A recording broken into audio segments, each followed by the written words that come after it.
Hello and welcome everybody, and welcome back to our second day of the workshop From Empire to Nation State, the Ottoman Armistice, Imagined Borders, Displaced Populations. I'm only going to be here for a short while. I'm the director of the Center for Armenian Studies. My name is Melanie Tanelian, and I am going to be introducing our moderator for today's session, Dr. Michael Pifer, who is a lecturer here at the University of Michigan, teaches in the Middle East Studies Department. And Michael Pifer is a fantastic researcher who is working on language in the medieval context, on Armenian language, Persian language. In that medieval context, he's writing right now, or I think he's finished, and this book should be coming out very soon. His Kindred Voices, A Literary History of Medieval Anatolia from 1250 to 1350, which seeks to uncover shared cultures of poetic adaptation across Christian and Muslim communities in the pre-modern Mediterranean. And it's a fantastic work, and we're looking very much forward to reading it. And I'm going to pass the torch to Michael, who will be moderating today's panel. Thank you so much, Melanie. And I would like to welcome everyone back. Can everyone see me? To the second day of today's workshop, From Empire to Nation State, the Ottoman Armistice, Imagined Borders, and Displaced Populations from 1918 to 1923, organized by Manugian postdoctoral fellow Ari Şekeryan and our own professor, Ron Suni. For those who don't know me, my name is Michael Pifer, and today I have the distinct pleasure of moderating a fantastic panel, which I'll be chairing with a light touch, titled Rethinking Post-World War I and Armistice Through the Lens of Literature and Art, which promises to examine a sort of cultural or knowledge production through the lens of cultural production during and about this period. I'm going to introduce our three workshop presenters in a moment, who will be followed by William Stroebel for a brief commentary, who teaches in classics and comparative literature at the University of Michigan. I want to remind everyone during the presentations, there's a little button, I'm sure you're all used to by now, at the bottom of the screen, where you can submit questions for our panelists at any time. And after Will's commentary at the end, I'm going to be moderating those questions and trying to read as many of them as we can get to during our time together today. So without further ado, I'd first like to introduce Professor Erdağ Göknar, who is Associate Professor in the Department of Asian and Middle Eastern Studies at Duke University and former Director of the Duke Middle East Studies Center. He is a scholar of literary and cultural studies and an award-winning translator whose research focuses on intersections of literature and politics in Turkey and the Middle East, specifically on late Ottoman legacies in contemporary Turkish fiction, historiography, and popular culture. His books include a monograph entitled Orhan Pamuk, Secularism and Blasphemy, The Politics of the Turkish Novel, and a co-edited volume, Mediterranean Passages, Readings from Dido to Derrida. And of course, numerous translations. He is going to be presenting a paper today titled Legal and Affective Archives of Atrocity, the Afterlives of Genocide Tribunals in Occupied Istanbul. Please join me in welcoming Erdağ.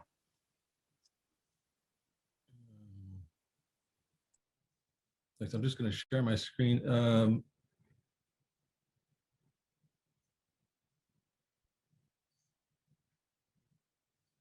Let's see.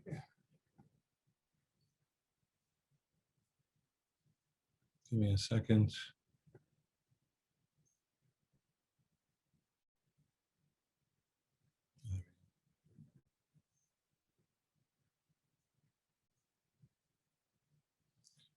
So everyone can hear me? Yeah, okay. I wanted to thank again the organizers, Center for Armenian Studies, everybody who helped put this together, Melanie, Ari, Naira, Ron, and the others, including the panelists. We had a really interesting discussion yesterday, which raised a lot of questions and pointed to the sort of richness of this period, culturally, historically, historiographically. There were a couple of things that came to mind. I just wanted to mention those. Only once was the word cosmopolitan mentioned in the papers yesterday, which I thought was kind of interesting. It's something maybe we could come back to, especially if we think of that term as through the framework of justice and the idea of the citizen of the world, and the degree to which, for example, Armenians, Greeks, and Turks are or are not considered to be part of that world. The second thing, which was really wonderful, was to see how many of the papers and talks were indexed the city under occupation to kind of regional conflicts. So we had a wonderful paper on Corfu. Issues of the civil war in Russia came up, the idea of a homeland and where that is, how does it manifest, how does it relate to a kind of literary cultural imaginary, the CUP and its relationship to a more transnational network, as well as some mention of sort of comparative, what was going on comparatively in Salonika, for example, or Izmir. And finally, a really interesting paper on refugees or vulnerable populations, including prostitutes within the city space. The last thing that I just wanted to mention about yesterday was Ryan's discussion of the end of empire. He briefly was mentioning that and why it's taken some time for scholars to focus on that period, and now there's a lot of attention on it. But this idea of post-Ottoman erasure, I think, is something that we could come back to and talk about, not just in the context of denial, but historiographically and culturally throughout the region. There was a sort of willful desire to forget the immediate past, as well as Istanbul as a cosmopolitan space. And in Turkish literature, for example, Istanbul is sort of cast as the enemy, sort of the enemy city. So what I'm going to talk about today is a kind of follow-up on previous research I've done about occupied Istanbul as an event in Turkish literature and historiography. Earlier, I had included some Armenian and Greek authors in that research, and I'm coming back to that project to sort of build on that aspect of it. So I'll just begin, and hopefully I'll try to stay within my allotted time, and we can follow up with questions as needed. So the Allied occupation of Istanbul after World War I coincided with regional reterritorializations that created the modern Middle East. Ottoman territories were transformed by state-sponsored technologies of death, including population transfer, paramilitary organizations such as the Teşkilat-i Mahsusa, relocation or refugee camps, the establishment of new border regimes, and rational design, that is ethnic cleansing for the sake of self-determination. These technologies cohere under Achille Mbembe's definition of necropolitics, the articulation of social and political power to control citizens' lives and impose death. While occupation and partition led to the emergence of nation states, mandates, and kingdoms that constituted the modern Middle East, death and atrocity on a massive scale were condoned by international law and through treaties that uncritically accepted the quote-unquote unmixing of peoples as a necessary condition of peace. One approach of this analysis is to interpret the ways in which the Allied occupation as a colonial encounter between European imperial powers, principally Britain and France, the Ottoman Empire, Ottoman state, and Armenian, Greek, and Turkish populations functioned to condone political violence and genocide. The Armenian genocide trials were anticipated by Allied powers as soon as accounts of deportations and massacres began to circulate in 1915 and after. While the Allied occupation began with an international legal effort to seek justice for Armenians in the prosecution of quote unquote crimes against humanity, the trials remained incomplete. So consideration of the occupied capital city as a political space of necropower raises enduring questions of cosmopolitan justice and genocide. Attempts at cosmopolitan justice through the trials of perpetrators unfolded while wars of national sovereignty and ethnic cleansing continued in Anatolia. The trials failed to fully punish perpetrators or to prevent new atrocities from occurring. Nevertheless, the tribunals did establish a basis for adjudicating crimes against humanity, as well as amass an evidentiary archive of such crimes. One legacy of the trials concerned the need to examine the problem of responsibility for the Armenian genocide in a legal criminal context, which emerged as a pressing historiographic issue situated within a dominant genocide denial discursive framework. So just a couple of questions that that is sort of preoccupying me as I work through this material and reformulate it in the scope of my new project is, how does the Allied occupation of Istanbul inflect received understandings of the Armenian genocide? We had a lot of fruitful discussion yesterday around the tyranny of received narratives. And so this is something that I think is a concern to any scholar studying this period and trying to develop sort of insight in a nuanced way. What kind of relation do legal archives and literary imaginaries establish between cosmopolitanism, popular sovereignty, and genocide?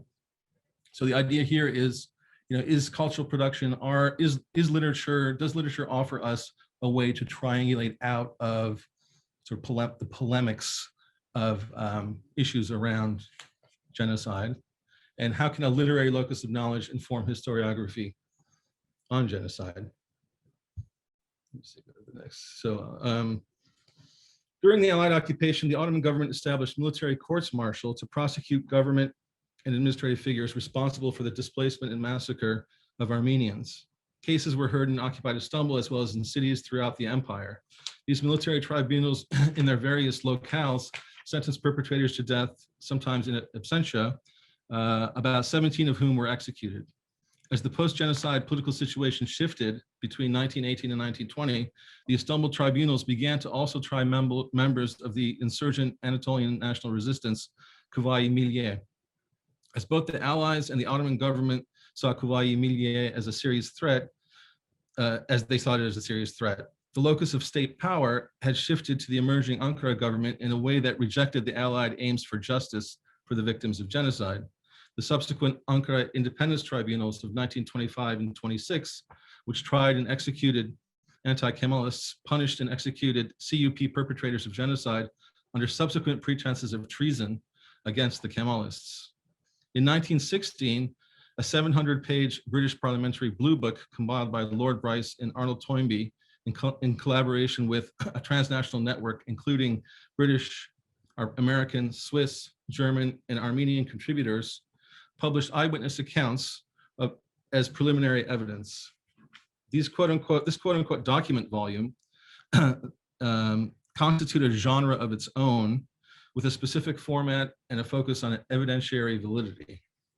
The document volume establishes the crimes against the Armenian population, but also expresses anxiety about the probative value of the accounts. In this era of Middle Eastern imperialism, the probative value of testimony was correlated to a hierarchy of race, religion, and ethnicity to reveal a colonial attitude toward local populations, whether Muslim or Christian. White European accounts by non-belligerents had the highest value. And at the bottom were accounts by the native victim, quote unquote, native victims themselves, qualified by the character of a purported, quote, Oriental race prone to emotional excess, unquote. So this is just a clip from that blue book, and in the sort of editorial introduction to it, this issue about affect and probative value, that is the ways in which affect is affecting, in a sense, a legal understanding of truth and evidence, is put forth in a very sort of revealing way. So at the top you have evidence published by in Germany and suppressed, that was censored by the Imperial German censorship. Under that, you have German eyewitness accounts of the events. Then in the third category, documents written by other neutral eyewitnesses that are not directly related to the conflict. They have no connection, either public or private, with the Turco-German alliance or with the Entente. and who are presumably without bias towards either party. And the last category are documents written by Armenian or Nestorian natives of the regions concerned. This native evidence may be thought to have somewhat less cogency than the rest, as the witnesses have suffered personally from the horrors they describe and are open to stronger influences of prejudice and emotion than foreign observers. The anxiety surrounding the value of testimony felt by Toynbee and Bryce in their editorial commentary to the volume emphasizes the colonial understandings of the human as a category as being contingent rather than universal. Returning to the trials themselves, similar issues and anxieties were at play. In a sense, the trials, whose historical significance can't be undermined in delineating crimes against humanity, become a performative version of the document archive. The Ottoman state was adjudicating political violence in a precarious position between European colonialism and victimized local populations. Press coverage in the occupied capital focused on the witnesses, their reliability, and whether or not they'd been paid. Furthermore, the approach of the Allies with regard to the partition of Ottoman territory decreased the legitimacy of the Ottoman government, and then the rise of the Anatolian nationalists delegitimized the trials further, a situation that was exacerbated by sentences handed down to nationalists in absentia by the same courts. In discussing the philosophical foundations of cosmopolitan norms, Sheila Ben Habib states that, quote, cosmopolitan norms of justice accrue to individuals as moral and legal persons in a worldwide civil society, end quote. In contrast, she states that, quote, norms of international justice arise through treaty obligations and bilateral or multilateral agreements among states and their representatives, end quote. If we apply this understanding to the moment of Allied occupation in an era of colonial cosmopolitanism with its attendant hierarchies of race, class, and religion, these two doctrines of justice, that is to say, a sort of cosmopolitan ethical understanding, and one that is based on a state-to-state understanding in international law, come into direct conflict. In that confrontation, justice for victims of political violence gets usurped by agreements and obligations among existing states that are recognized by the Allied powers rather than territories designated as national homes. Despite the trials, colonial cosmopolitanism of the metropole, and this is something that I also think is worthwhile to consider, is that there is some scholarship and it's growing, which considers Istanbul, late Ottoman Istanbul, as a kind of metropole in its own right, with its own kind of Orientalist vision and its own civilizing mission, separate from what's going on in Europe. So the moment of occupation, in a sense, it needs to be unpacked for that. What often gets lost, not just in the historiography or the received narratives, is the agency of the Ottoman state at that particular moment. And what, I think you guys are probably familiar with Usama Makdisi's work on this called Ottoman Orientalism, but there's a number of other works, maybe most recently, Michael Provence's, I believe it's called the Post-Ottoman Middle East, the making of the Post-Ottoman Middle East, discusses this issue as well. The colonial cosmopolitanism of the metropole tends to excuse political violence in its own domain. So, as is well known, two sort of geopolitical snapshots of the demographic engineering in international law are the treaties of Sèvres and Lausanne, punctuated by the Greek-Turkish population exchange written into the Lausanne Treaty. Whereas Sèvres, I'm going to skip, these are just some basic dates, I'll skip that. This is just an interesting snapshot. It may be a little bit earlier than the 1920s of an area in Galata, which the signs there by themselves sort of indicate the type of citizenry or population that is living in the area, and it includes Greek, Ottoman Turkish, English, in the quote unquote European part of the city. We wouldn't see signs like this in the historic peninsula, but it's an interesting indication of this cosmopolitan idiom. We'll skip that for now. I'm going to do this in reverse. So, whereas Sèvres foresaw justice for war crimes and the possibility of an Armenian national home in Anatolia, Lausanne declared amnesty for war crimes between 1914 and 1923. and place more pressure on non-Muslim minorities under the Turkish state, which the European powers recognized as sovereign. Whereas the trials, sentences, and executions, as well as SEB, provide a foundation for subsequent historiographies of genocide, the abolishment of the trials in Lausanne, the Treaty of Lausanne, which prevented manifestations of Armenian, Greek, and Kurdish states, open spaces for historiographies of denial. Both perspectives, in a sense, emanate from Allied-occupied Istanbul, during which colonial and Levantine cosmopolitanisms align with the popular sovereignty of Greeks and Armenians. Meanwhile, Ottoman state power is transferred to Anatolia and recast as Turkish. Something is an interesting point that actually Ryan brought up yesterday, was the idea of the continuity of the state in this period, and also Eric Zürker's periodization of this history begins in the Young Turk Revolution in 1908 and goes to 1950, sort of supporting that perspective. So let me just, I mean, this is just an indication of when Allied powers entered into the city. There were celebrations among especially the Greek population, the Armenian population, and in contrast, protests from the perspective of the Muslim population.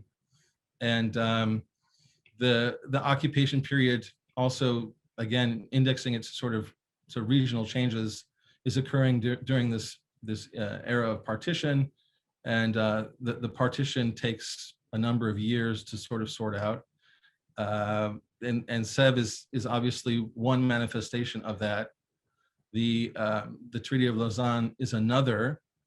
I think when we look at these two maps, we also have to consider the place of the Armenian genocide in both the manifestation of both those treaties, and the genocide as removing an indigenous population and, in a sense, resettling territory. And there are scholars who do discuss this moment in Ottoman Turkish history as a sort of occupation or reoccupation of Anatolia.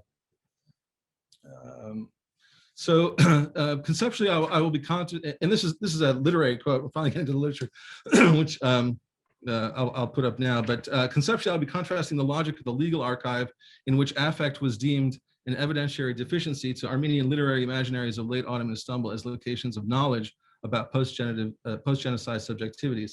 In this affective archive of literature, sources are not primarily evidentiary in a litmus test of genocide denial, but dramatic representations of subjects who qualify victimhood through evocations of defiance or nostalgia, longing or perseverance. Furthermore, they juxtapose or suture place and time as they write about one locale from the vantage of another, establishing a comparative and synchronic aesthetic that might be termed spectral in their diaspora context. So this is from Hagop Oshogan. Interestingly enough, this is a section of his famous panorama of Western Armenian literature. I don't read Armenian, so I'm just working through translations and secondary sources, which is somewhat limiting. But I did think that this, and he refers to himself in the third person here, which is also interesting. This particular passage was sort of remarkable to read, a kind of, for him, recollection of his experience escaping Ottoman authorities during the roundup of intellectuals. So I'll just quickly read it. 1915, Istanbul. After being pursued for 3 days and 3 nights at the hand of police, exhausted, hopeless, hungry, poisoned by sleep deprivation, standing on the bridge, trying to fall headfirst into the water after throwing a cyanide pill into his mouth. He's referring to himself in the third person. Oshogan feels a hand on his shoulder. He turns. No one. The hand's gentle weight was unmistakable, as well as fateful. He spit the pill from his mouth. The police, one of them, extends a paper to him. His name is written there. He is asked whether he knows a man by this name. Why this question is posed to him, Oshogan cannot understand. He shows with his hand a stranger walking away, and he turns his back, heading in the opposite direction on the bridge. The finger of fate had intervened. And this is written in Jerusalem in about 1944. It's just interesting for the defiance that it kind of presents in this scene, and both the gesture of a kind of suicide, the rejection of that gesture, and then this sort of agency that is expressed here about walking, just turning around, turning his back and walking away. is kind of remarkable. The other passage I wanted to point to is one by Zeba Yesayan, and she's in this regard, Yesayan writes on 3 levels. She documents atrocities investigatively, as in the Erdağ massacres, collects firsthand accounts, oral histories in the wake of 1915, and creates a literary aesthetic that is haunted by catastrophe, displacement, and ethnic cleansing. She's also an intellectual target of late Ottoman CUP persecution, much the way Öcalan is, and engages in articulations of national sovereignty and reconstruction of the homeland, which yesterday we heard about Erdağ, directly affected by genocide, and she and her work trace an itinerary from Constantinople, cosmopolitanism, political violence to Armenia. Nevertheless, her status as a cosmopolitan intellectual haunts her and leads to her being targeted and disappeared by Soviet authorities in the early 40s. So this is I'm going to talking about her novel novella, really, My Soul in Exile. She says, I'm going to start a novel about the life of Armenians in Constantinople entitled My Soul in Exile. I'm full of my novel subject, and whenever I'm alone, I isolate myself in that corner of my soul which shelters my novel's universe.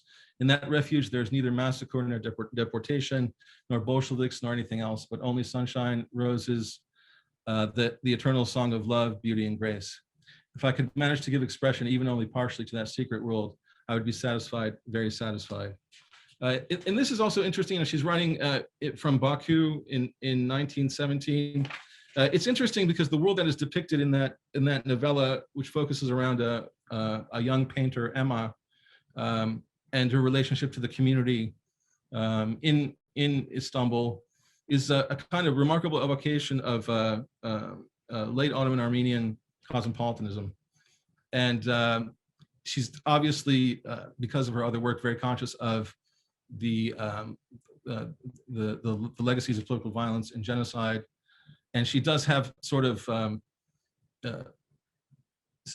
literary imaginary of what the homeland is for her, and that's why she titles this "My Soul in Exile." However, obviously she's very drawn to the place where she spent this time and grew up.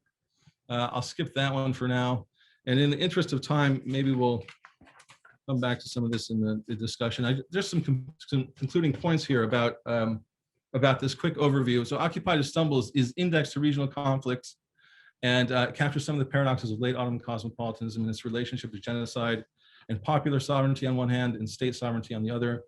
The literature frames a post-Ottoman, post-genocide mnemonic space of critique, which those 2 windows just give us some indication of that. As feminist, perhaps anti-colonial, anti-nationalist, and cosmopolitan. And the last is Istanbul urbanism and its representations as a locus of knowledge about the afterlives of genocide. Thank you.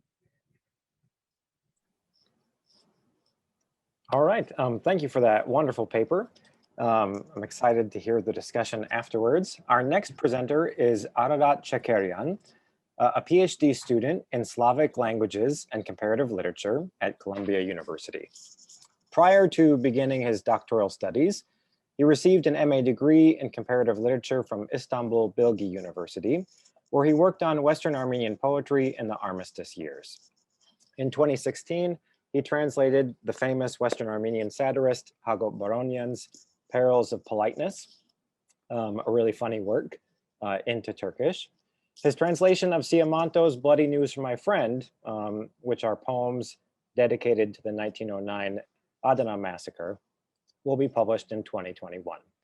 Ararat is particularly interested in questions of trauma and memory, theory and practice of translation, late post-Soviet Armenian and Azerbaijani literature, Russian immigrant literature, and Russian-Turkish literary and cultural relations.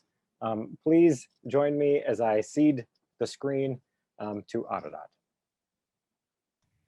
Okay, thank you, Michael, for the introduction. So I will start with a note. Yesterday I was doing these stretchings in front of the Zoom, and a few people on Facebook wrote me, why you are stretching in front of the Zoom? Are you trying to like start a new trend or something? It is not about a new trend or something. I just hurt my neck. So I was trying to keep it flexible because I was diagnosed with this terrible thing called neck herniation, C5, C6 neck herniation. I haven't been able to work a lot. So if you see me doing like this, or if you see me doing like this, I'm not trying to give any secret information or signal to Baku or Ankara or something like that. It is just my neck is hurting. So, and then a personal note I want to do. This morning I woke up and I remembered the first time I met Ronald Sunni some 10, 11 years ago. I was in a conference. He was going to give a talk, and I was a BA student, a bachelor student in Russian, you know, like interested in Russian, Armenian history and literature, whatever. So one of my friends said, oh, do you know Ronald Sunni? So he's going to give a talk. And I said, like, are you joking? It's like asking a football fan, do you know Cristiano Ronaldo? He is here going to give a talk or something. So he introduced me to Ron, and for the first time, this was happening for the first time. Sometimes you know writers, you know, and then you met the writer, you had read the books, the books are beautiful, very well written, masterfully, and then you met the writer, and then you hate the books, you hate the writer and everything. This is the first time in my life that I met the writer, and it was very funny. My friend, when he was introducing, he said, when we were going to meet Ron, he said, çok sıcak ve cana yakın biri. Çok sıcak ve cana yakın. So it's like, he's very warm and very approachable. And then I was like, how can it be possible? A professor, you know, in Turkey, professors are like this, you know, like they are like the source of the information. They hate students usually, they insult students. And then the first time Ron was like listening to me, asking questions, answering my questions in detail, and always with a smile, with a helpful smile. So thank you, Ron, for inviting me. Thank you, my brother, Ari Şekeryan. Thank you, Melanie, and thank you, Naira, and the Armenian Studies program. It is a strange feeling to talk in a workshop that your brother is organizing. But when he invited me some 6 months ago, he said, "Okay, I want to invite you because you are the person who did the most recent work on Armistice year Armenian poetry, Armenian literature, but I want you to do something entertaining." I said, okay, but it was like the post-genocide, right? Okay, I said, I will try to do something entertaining. But what happened is, of course, Nagorno-Karabakh war started, and my own work now at Columbia focuses on the literary relations between Azerbaijan and Armenia. So Nagorno-Karabakh is a place where I work on Azerbaijani literature, Soviet literature, 50s, 60s, and Armenian literature is the place where I work on now. So during the war, I started to think about the indifference, right, we faced by the world, right? I mean, Armenians were left alone, and Karabakh civilians, they were bombed by this fascist collaboration. Turkish state, it's on its way to become a sultanate of Erdogan, and then the other side you have this ugly Aliyev Khanate who bombarded. So I was thinking about this concept of responsibility, right? I mean, what is the world's responsibility? What is my responsibility for the people who were bombed there, right? For the civilians I'm talking about, or what is a German citizen's, what is an English citizen's, or what is a Russian citizen's responsibility for the other? That's how I started to think. And then I found this, I came across, or it was by chance actually, Mandelstam's a beautiful poem that I will be talking about. And I will look at the responses by Mandelstam, his wife, Nadezhda Mandelstam, and Russian Armenian Soviet order, Mariette Chaginians' responses, literary responses to the 1920 Shushi massacre. It's a very bloody page on the history of Caucasus. So I will start sharing my PowerPoint with you. I hope you are seeing it. Okay, So you see this old Karabakh lady from the first Karabakh war, and then you can actually spot an F-16 above her head. This woman is 113. She was 113 years old. And during this research, I learned that actually the longest living people are from Karabakh, I think after Japan. So this lady was 113 years old back then, flying F-16s flying over her head. So I will start with a quote.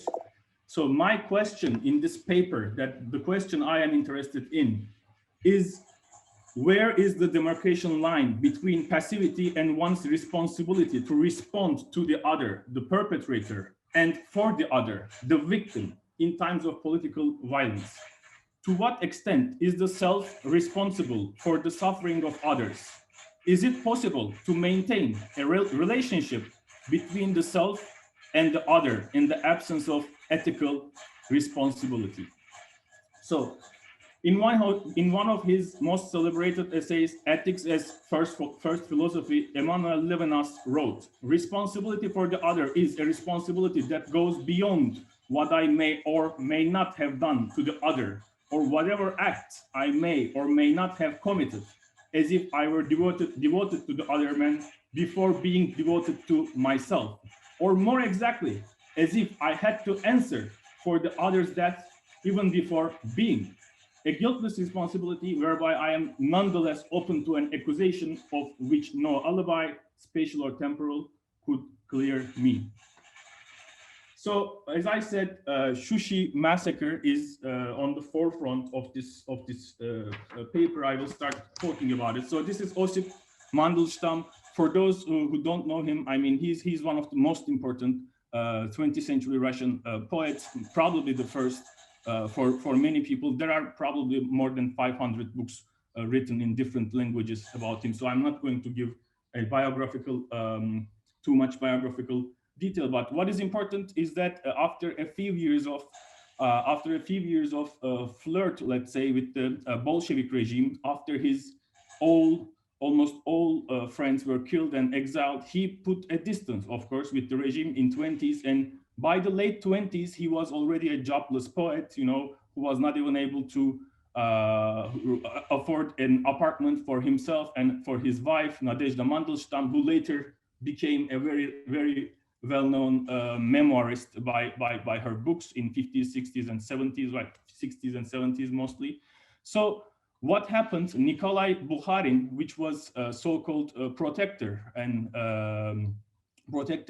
in the Soviet elite of Mandelstam, he sends Mandelstam to Armenia on a mission, on a official komandirovka. And he asks to Mandelstam to write a piece after his 5-month visit, which can, you know, beautifully show how the newly founded Armenia is happy, socialism is building, the country is thriving, etc. But what Mandelstam wrote was this book. The first page of the book you see. This is from the original publication in 1933 from Zvezda, and I thank Rob Davis, the Slavic librarian of Columbia University, for finding this copy for me. It was very important for me to read from the first original publication. So he went there, he wrote this journey to Armenia. It was not welcomed. He wrote his poetic cycle called Armenia in 1931 before this book. The Armenia cycle, which I look at in the more extended version of this paper, beautiful poetry, you know, after 5 years of hiatus, after 5 years of break, Mandelstam was not able to write poetry since 1925, when he published Shum Vremeni, like the noise of the time. And then the first time he wrote poetry after visiting Armenia. The poems were not welcomed. It's very strange. So the official men of letters in Moscow, they referred to the poems as old style. You know, Mandelstam was accused with seeing old churches, old people, half-ruined villages, exotic fruits, and so on, right? So And what is interesting, I just found out this when I was working on this paper. Mandelstam was called a Tashnak in local Armenian press. It's very funny because calling someone Tashnak in 1930, I mean, in Soviet Armenia, probably is the worst reference. Like Tashnaks, I will come to Tashnak and Musavatist part of this paper later, but Tashnaks were like exiled, you know, they were against Bolshevik regime, and after the Sovietization of Armenia, they were exiled. So Armenians called him Tashnak for writing this book in which he shows like Armenia is an old, ancient country, whatever. But for his wife and for many scholars who has published, I can name you like maybe 50 people who has published on Mandelstam's Armenia, but I'm going to tell what I'm doing here different. For Nadezhda Mandelstam, Armenia was returned to past for Osip Mandelstam, right? So in Armenia, in the 5-month visit for Nadezhda, Osip, his husband, renewed his, in his word, renewed his bond with the history. He became conscious of the past and renewed his link with history, and quotation is ended here. So Mandelstam, for Mandelstam, Armenia was this edge of the world between the Muslim world, like the Karabakh image, right? Armenia and the Western civilization, the ancient world, the Mediterranean, Crimea, and Caucasus. So when they were there, very interestingly, I'm not going to go because we don't that much time. I need to work on the poem and the testimonies here. But in the poems and in the travelogue, it's a very good book. You won't regret it. Just have a copy and read it. Available in 15, probably 16 languages. We also translated in Aras Publishing published it in Turkish too. Very, very beautiful book. You will read it. But here I want to focus on their visit to Shushi. Okay, so Mandelstam's after staying in Armenia 5 months, they went to Shushi on the last week of their stay in Armenia. So before going back to Moscow, they really wanted to see Shushi. So what was the condition of Shushi, the city of Shushi, which is, of course, it has been in the headlines of the world press also because Shushi is now occupied by Azeri and Turkish joint forces after 30 years of Armenian rule. Shushi is now under Azeri rule. So what was the condition in Shushi in 20s and late 20s and when Mandelstam visited there? So, oops, I want to change my, this is a picture of Mandelstam. You can see on the right, he's sitting, of course, time is very cruel. He lost his hair there, and his wife to his right, sitting on the, probably a gravestone or something with Armenians. So Shushi, these are photographs from Shushi pre-massacre. So these are, I think, from late 1910s. 1918, I guess. So you can see the beautiful cathedral on the left, the Armenian neighborhood. I don't know, I'm not sure if you see my cursor, but I'm trying to show it to you. On the left top, you see the Armenian quarter. On the left bottom, again, the Armenian quarter, taken photograph from the below, and streets of the Armenian quarter. So in 1920, of course, this is all had to do with the post-genocide Bolshevik revolution and the retreat of Russia, because whenever Russia retreated or whenever Russian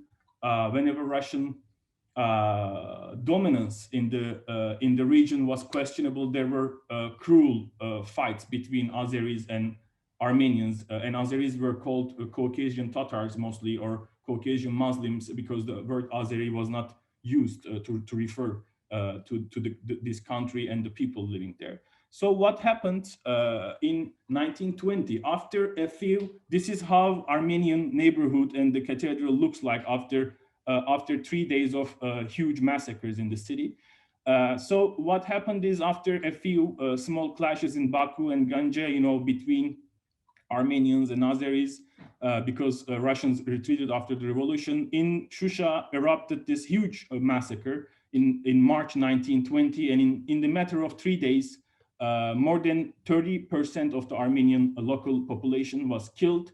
35,000 people. I'm talking about 35,000 people, and they were consisting more than 60% of the total population, right? So 30% was killed, and who survived these 3-day bloody massacres, they relocated to Stepanakert and to Armenia. And Stepanakert by back then was like a small village. So Shushi, which was the cultural and economical center, and again during this research, I learned that Shushi had the first how do you call that? The canalization, right? The thing that is connected to your bathroom, right? It is very important. You do your job in the bathroom, and then it takes it away. So it was the first city in Caucasus after Tbilisi to have this canalization system. So very modern city, very culturally improved.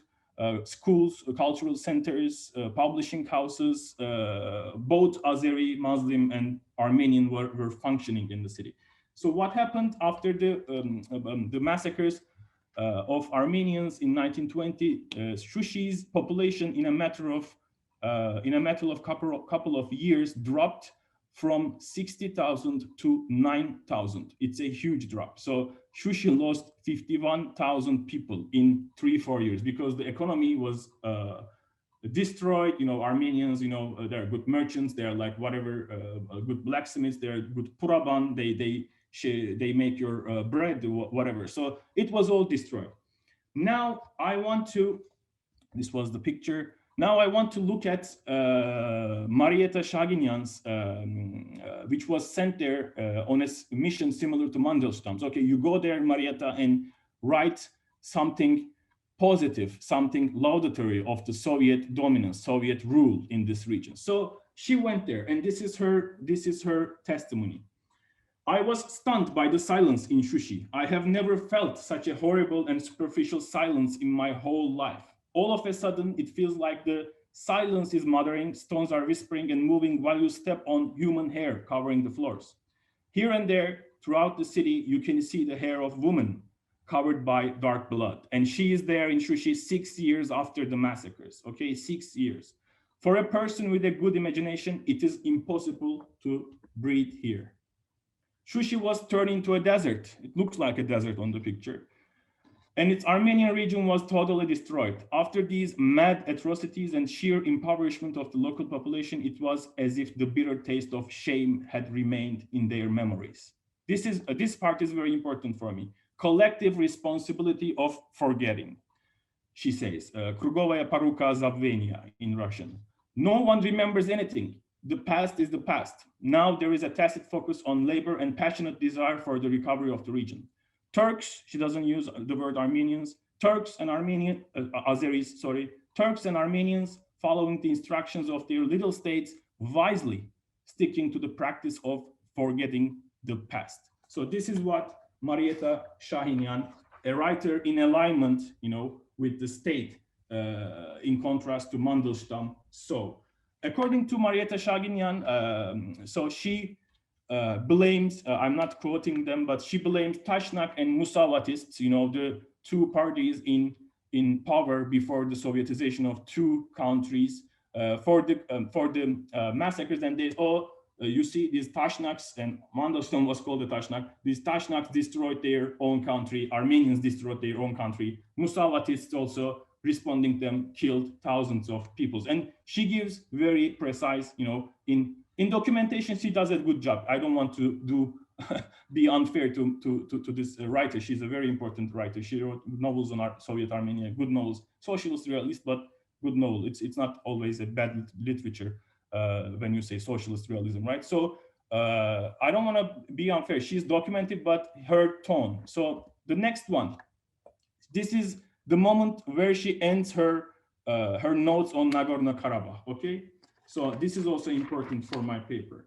When I returned from the Armenian neighborhood, she's half Armenian, half Russian, Mariette Chaginian, Armenian neighborhood with heavy steps and entered the Muslim neighborhood as if in response to the dark feelings that were created in me. I saw a little Turkish girl with curly black hair, Mersiye. So she talked to her, she probably spent time with her. She knows the name, Mersiye, who looked exactly like my daughter, like her Armenian daughter, waiting for me in the north in Moscow. She came and gently touched me with her hands. Auntie, auntie, she said, and Chaginian ends with this note. These kids will grow, live in happiness, and will extend their hands to one another in spite of the past. So everything is forgotten, you know, it's the future. We are building socialism, forget about it. We are now Soviet brothers. We will become the great Soviet men.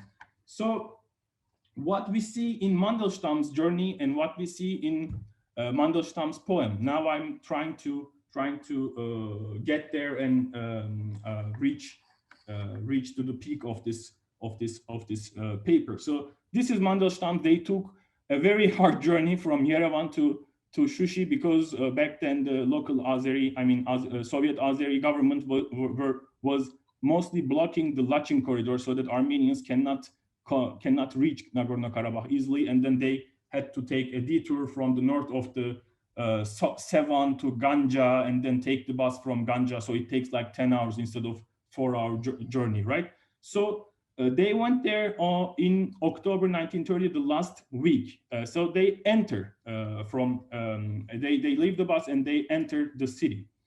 So the first thing she notices is the Armenian cemetery. It's large, it's surrounding the city, whatever. So she writes there, we happen to see villages abandoned by its people and villages composed of a few half-ruined houses. But in this city, which was once rich and blossoming, we witnessed the terrible scene of catastrophe and massacre. Kartina katastrofi I rezni, right? So she goes on. Sorry, I'm trying to find my place here. So she goes on. They say, Gavariat. So this is also important because it shows that they were informed what they were going to see in Shushi. They did this trip on purpose. This is not a touristic trip, okay? This is not something, oh, let's go and see Karabakh before going to Moscow kind of thing. This is on purpose. They go there to see what happened there. They say that after massacres, all the wells in the city were filled with corpses. Those who could survive escaped this city of death, Gorod Smrti. We didn't come across a single human being in any of those streets of the mountainous neighborhood, which is the Armenian neighborhood, and you can see on the left after the ruins. These are the streets that they were strolling. Only below in the marketplace were there a few people moving in different directions, and among them there wasn't a single Armenian, only Muslims. This is as if like they didn't know, you know, like, oh, Armenians left there, but they're still looking for some familiar faces, friendly, quote unquote, faces, but they only see Muslims. So what is interesting, Nadezhda Mandelstam ties this destruction of Armenian neighborhood and Armenians of Shushi to the current poverty. So she writes, but apparently it did them no good. And she never uses, she only says one's Muslim, and she never uses any ethnic denominator. You know, she does say, only says they, them, you know, the othering kind of thing. It did them no good. They seemed to be living in Eastern poverty, dressed in horrendous rags, with infectious sores on their faces. They were selling corn, cornstarch, and bread. Even though we were hungry, we decided, a moment of decision, you know, a moment of putting the line between you and the other. We decided not to buy bread from those hands, from the hands of murderer. Osip Mandelstam, you know, which is important. Why Nadezhda's testimony is important because it tells something about Osip also, how Osip Mandelstam felt, and then he went on writing the beautiful poem Faytonshik, which has been overlooked by Russian or Armenian scholars alike. I mean, I could find two very badly written articles so far. So Osip Mandelstam had the feeling that those Muslims in the market were remnants, astatki, of those murderers who had looted and destroyed the city a decade ago. So there weren't hotels, and they are afraid to stay with the local population because they say, okay, we can host us, you know, come and stay here, but they want to leave because look at the last line. Mandelstam, after hours, Osip Mandelstam could not detach himself from the thought that the people in front of him were slaughterers and murderers. Pogromщики и убийцы. Very, very strong. So the novel Faytonshik, a note on translation, there are two translations of this poem in like completed works of Mandelstam, very badly done. What I did, I of course, looked at them, but I translated the poem myself. I mean, this costed me a few days, but what can I do? I mean, the translations were bad, so I couldn't use them. I put the original Russian here, written in Moscow 9 months later after his visit to Shushi.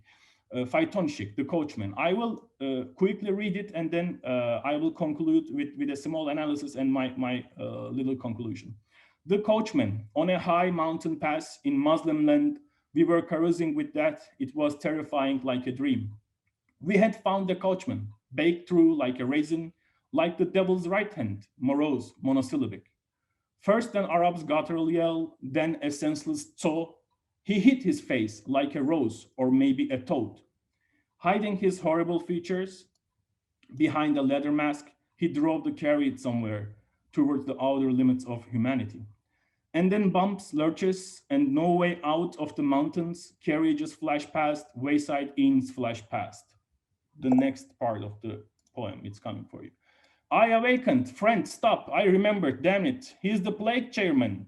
He's lost with his horses. The plague chairman usually is attributed to Stalin, but during this research, I found something very interesting. This is from Trotsky's trial in 1928, and Mandelstam was there. Mandelstam saw Trotsky's trial with the Orjokinidze, and then he is referring to Orjokinidze here as the plague chairman because Trotsky gives this image of Caucasus and high hills, whatever you can never get down. And Trotsky says to the other, the chairman, the председатель, the chumny председатель, Trotsky says, revolution is slow, you know, you are from the Caucasus, you know how you go and come down go up and come down from the mountain slowly, like this and like that. The next year he was exiled to Istanbul, as you know. He drives in his noseless troubles to sweeten his soul, the coachman, right? So that the sour sweet earth spins like a carousel. This is a stanza that I have spent a few days working on. I don't really now understand what does he mean with the sour sweet earth. I mean, it's an image apparently, but I need to work on it. And so these last three stanzas are so important for me. And so in Nagorno-Karabakh, in the predatory town of Shusha, I tasted these terrors which belong to my soul too. So this is the point of taking responsibility, sharing the pain. You know, now your pain is my pain kind of response. 40,000 dead windows in reference to Armenian lost population, 40,000 population, 40,000 dead windows. In Russian, it's beautiful. Let me read it in Russian. 40 тысяч мертвых окон, там видны со всех сторон, и труда бездушных кокон на горах похоронен. So 40,000 dead windows stare from all directions there, and labor's soulless cocoon is buried beneath the mountains. This is what translation does to a poem.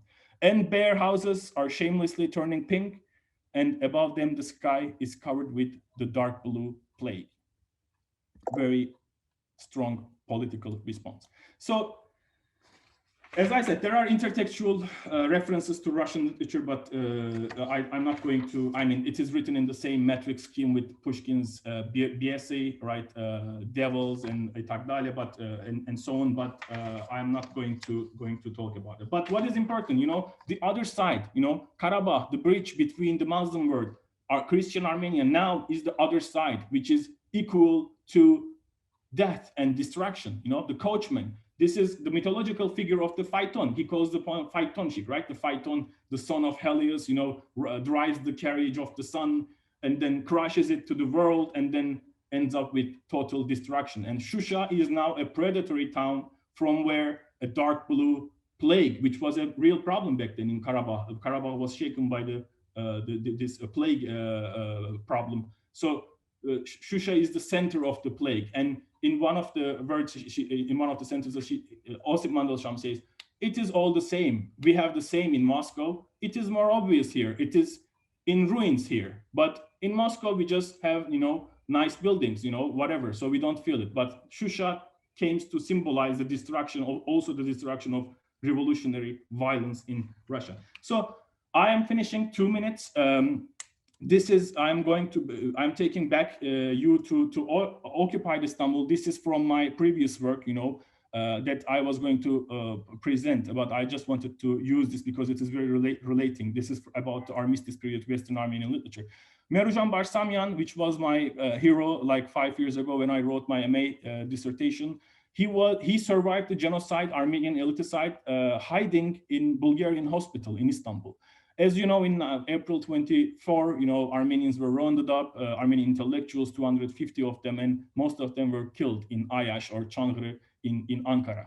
So Merujan Barsamyan survived. And after the Mudros Treaty, he is the first guy who relaunched his periodical, his literary journal in occupied Istanbul. And in response to Ottoman government, we talked about Mariette Chaginians' collective responsibility of forgetting. So let me read this for you.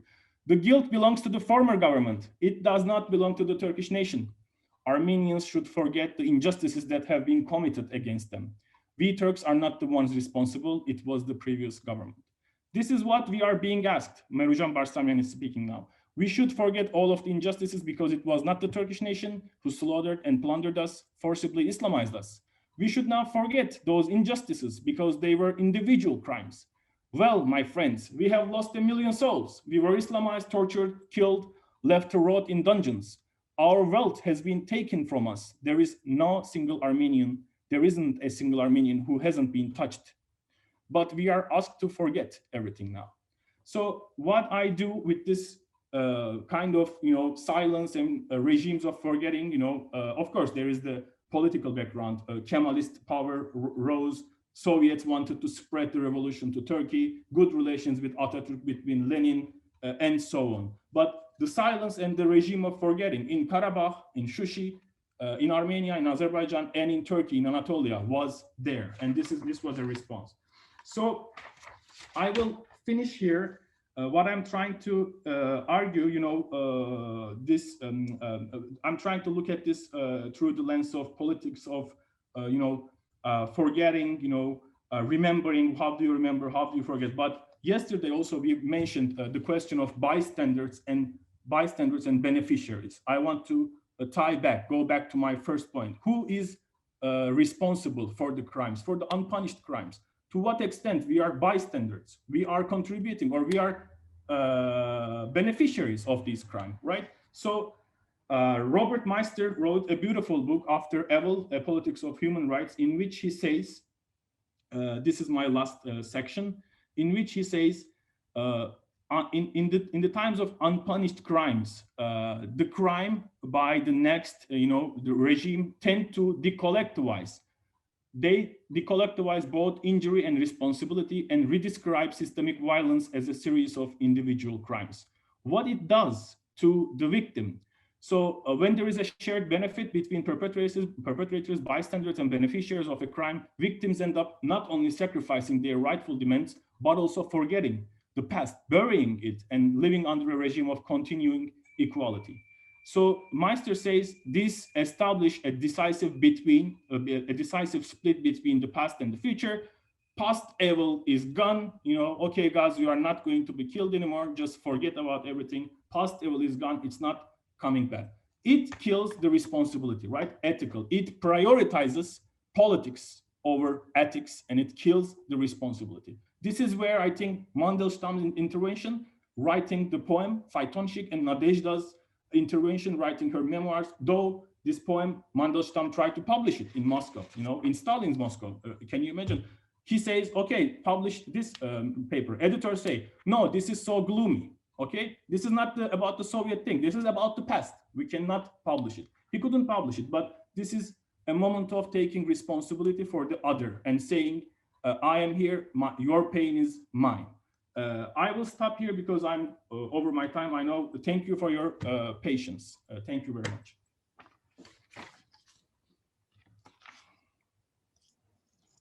Okay, thank you so much for another excellent presentation.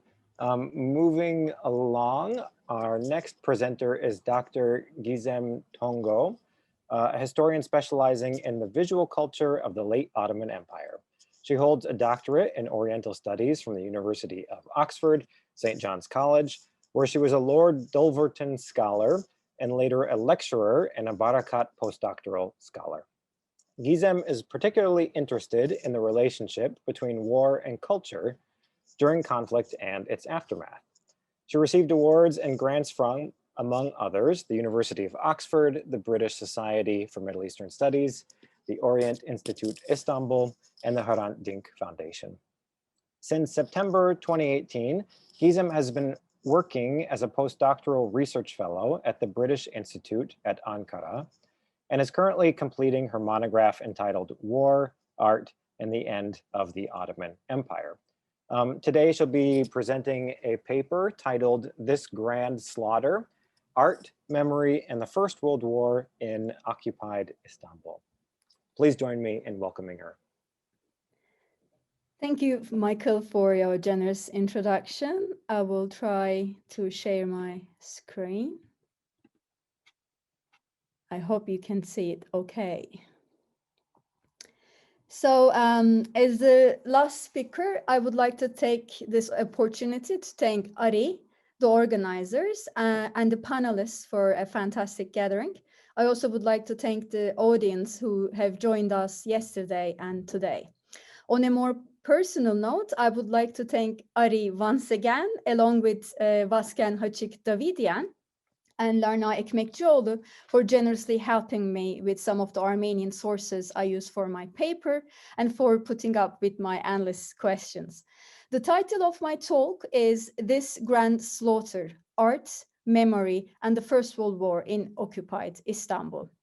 In this talk, I will try to direct your attention towards visual culture. Until recently, the military victories of both the Gallipoli campaign and the War of Independence dominated the historiography of the final decade of the Ottoman Empire. This reflects a general national amnesia about both the fate of non-Muslim Ottomans and the city of Istanbul. The cultural memory of the First World War and the following armistice period has been deeply marked by what can be called a Turkification and a militarization of this history. Here, we see a large painting created in 2002 under the direction of Turkish authorities. Today, it is exhibited at the Museum of Atatürk and Independence War, located below the mausoleum of Atatürk at Anıtkabir in Ankara. The continuing centenary of the Ottoman Empire's final wars has certainly encouraged many excellent revisionist studies in recent years. Yet, we still know too little about the art world. Today, I will argue that the cultural debates of the armistice period were more complicated than the later national myth would have it. I will reconsider the view that propaganda, jingoism, and militarism entirely dominate the cultural scene during this period. My questions are as follows. How did the armistice period affect the art world and art institutions in the Ottoman Empire? And how did artists' art making and choice of subjects relate to the contemporary realities and sensibilities of the period?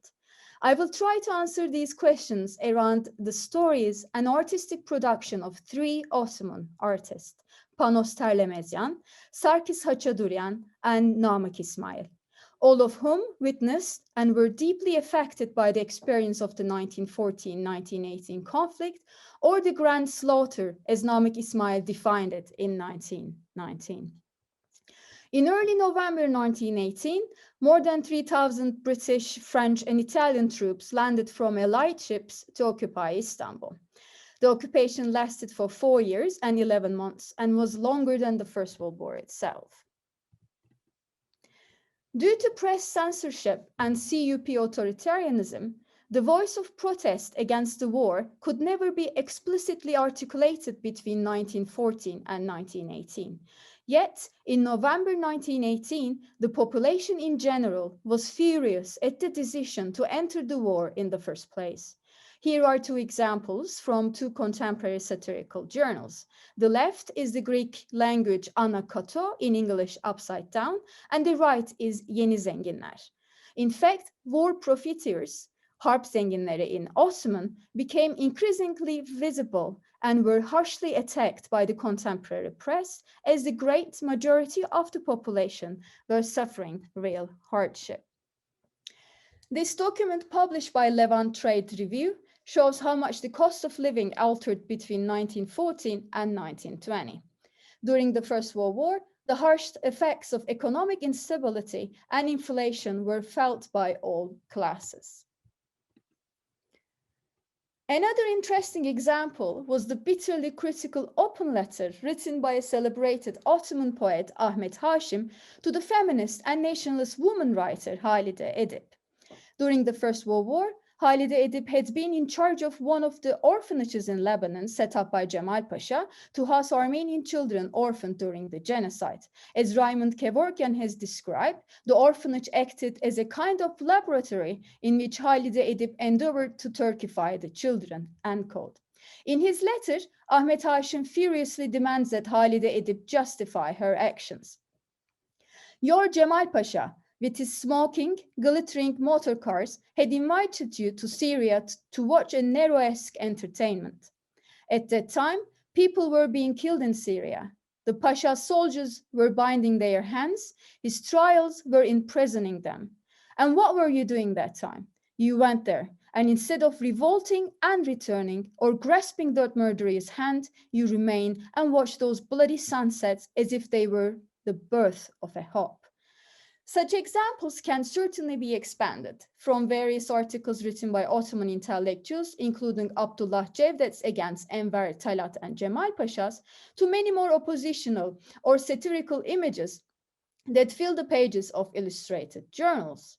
But suffice to say that some sections of the Ottoman intelligentsia, and not only Armenians and Greeks, but also Muslims, became fiercely critical of the CUP's policies during the First World War and towards Ottoman Armenians. What about the art world? So the defeat and the occupation affected Ottoman artistic life in all kinds of ways. Some of the most significant art institutions, for instance, lost their buildings to occupation forces. In January 1919, the Academy of Fine Arts, which had been founded in 1883, were moved to a 6-room small house. This was not the last time the Academy had to find another building, however. One daily newspaper saw these repeated moves as being equivalent to killing the fine arts in the country. On the other hand, Istanbul soon recovered as a sophisticated and vibrant cultural center, hosting concerts, performances, films, and art exhibitions. Here is a photo from the collection of the Library of Congress, which shows a theater building and its multilingual posters. Regarding the art of painting, I can claim that transnational cultural relations during the occupation allowed the Istanbul art world to flourish once again. I say once again because even though art exhibitions continued to be organized in Istanbul during the First World War, its cosmopolitan and multicultural characters certainly received a blow. In a way, the Armistice period was a return to the good old cosmopolitan and integrated art world days. For instance, over the course of a year from October 1921 to October 1922, there were more than 10 exhibitions organized by Russian artists alone. The exhibitions were held by the Organization of Russian Painters, founded in the spring of 1921 in Istanbul. Moreover, the Galatasaraylılar Yurdu art exhibitions, which had been first organized in 1916, continued to display many artworks to the Istanbul public during the occupation. There were 5 art exhibitions every year organized by the Galatasaraylılar Yurdu artists between 1919 and 1923. Yet, one of the most fascinating art exhibitions of the Armistice period was those organized by Armenian artists. In fact, after the end of the First World War, a few Ottoman Armenian writers and intellectuals had returned to the city, aiming to renew Armenian intellectual and literary life. Among them were 2 artists, Panos Tarlemezyan and Sarkis Hachadurian. Born in the Ottoman city of Van in 1865, Tarlemezyan's early life was scarred by prison and exile. He was politically active against the Ottoman state's periodic repression of its Armenian subjects during the absolutist regime of Sultan Abdülhamid II. Having managed to escape to Russia and then to France, Tarlemezyan received academic art training in St. Petersburg, continuing later in Paris at the Académie Julienne. 2 years after the Constitutional Revolution, he moved to Istanbul in 1910 and shared the apartment with his old friend, the Ottoman Armenian priest, composer, and musicologist known as Gomitas. In pre-war Istanbul, he became one of the most popular and highly demanded artists of the art world. In 1913, for instance, Terlemezyan was chosen as one of the artists to represent the Ottoman Empire in the International Munich exhibition. Yet Terlemezyan found himself back in exile sooner than he could have foreseen. In the summer of 1914, Terlemezyan arrived in his birthplace, Van. His aim was to create new works of art, as he later noted in his memoirs. Quote, "After becoming a painter, I wanted very much to see my beloved Vaspurakan and to create new works of art about its unrivaled beauty." End quote. A week after the resistance began in Van, the Ottoman Armenian composer and Terlemezyan's close friend Komitas was arrested along with 270 other Armenian political and intellectual leaders purged from Istanbul on 24th April 1915. While most of these intellectuals were subsequently killed in the interior, Komitas himself was later rescued through the intervention of influential friends, but he suffered from a psychological trauma that robbed him of his mental health. In Van itself, Terlemezyan rose to become one of the best-known military leaders of the resistance, but he lost many of his artworks in the fire and turmoil and left his beloved Vaspurakan behind for good. During the Armistice period, Terlemezyan returned to Istanbul from his exile, and in 1920, together with another Ottoman Armenian artist, Levon Kürkçiyan, held an art exhibition at the Armenian Association in Pera. According to an archival document kept at the military archives in Ankara, ATESE, an Armenian Artists Association was founded in Istanbul with the title of Armenian Society of the Fine Arts Union, so Armeni Sanayi Nefise İttihatı Cemiyeti. It is likely that Terlemezyan and Kürkçiyan's exhibition was part of this initiative. Terlemezyan exhibited around 90 works in the exhibition, including landscapes of Lake Sevan and Mount Ararat, and his 1913 painting of his now traumatized and institutionalized friend Komitas in Kütahya. Of this last, a critic reported that it was, quote, "less impressive than upsetting, leaving us to reflect on the fate of this great master," end quote. Terlemezyan also exhibited a war painting called Bloody Feast. In the words of the feminist Ottoman Armenian essayist Zaruhi Kalemkaryan, the work depicts the infernal character of the morning after a massacre. For Kalemkaryan, the picture proved that Terlemezyan was influenced by his environment and time. In 1921, Ottoman Armenian artists held a major exhibition in Istanbul, where a considerable number of the works represented the war and the genocide. The exhibition was advertised as the 6th exhibition of the artists of Armenia. The society was founded in the midst of the First World War in 1916 in Tbilisi, and among its founders were Terlemezyan and Hachadurian, and also Russian Armenian painters, including Martiros Saryan and Yekishe Tadevosyan. The 1921 exhibition displayed more than 200 works by 27 artists, including Terlemezyan and Hachadurian. Terlemezyan, for instance, redisplays his 1913 painting of Komitas in 1921 as well.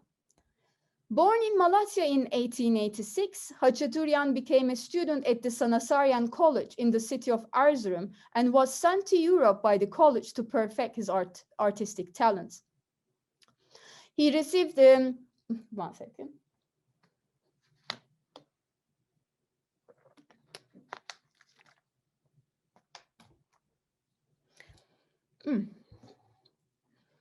He received his art training at the Academy of Fines in Rome and later continued his education in Paris. Just before the start of the First World War, Hachadurian became an art teacher at the Sanasaryan College, yet he was in Istanbul when the war started and managed to escape to Caucasia. There he painted Armenian refugees in Echmiadzin, Batum, and Tbilisi. At the end of the First World War, Hachadurian was one of the artists who returned to Istanbul. In 1919, he created the cover image for the feminist journal Hay Gün. In 1919, Hachadurian also held a solo exhibition at the Russian Club.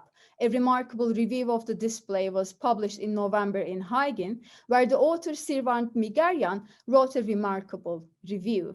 Having seen the artworks of women survivors, deportees, orphans, while listening to a jolly Russian band and the sound of French conversation everywhere, she writes that this atmosphere changed her mood, so the tragic paintings didn't feel as sad and emotional as before. I would like to thank Vasken once again for helping me with this piece. In 1921, Khachaturian continued to display the despair and pathos of the refugees, orphans, and the displaced. At the exhibition of the Artists of Armenia, the artist exhibited more than 30 works to the Istanbul public, including images of Yerevan, Mount Ararat, and most especially war refugees and orphans. Khachaturian's art contains no heroes and no victories. He collected from the war only what was damaged by it. These are two other drawings by Khachaturian, both showing Armenian children in war conditions. The left one is using a stick to make the shapes of letters in the sand of the desert, teaching the Armenian alphabet.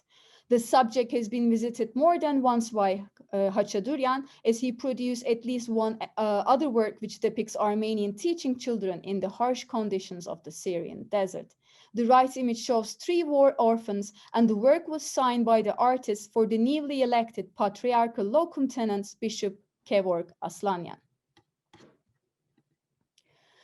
My last painter is a dashing young artist Namık İsmail, whose words I use in the first part of my title, This Grand Slaughter.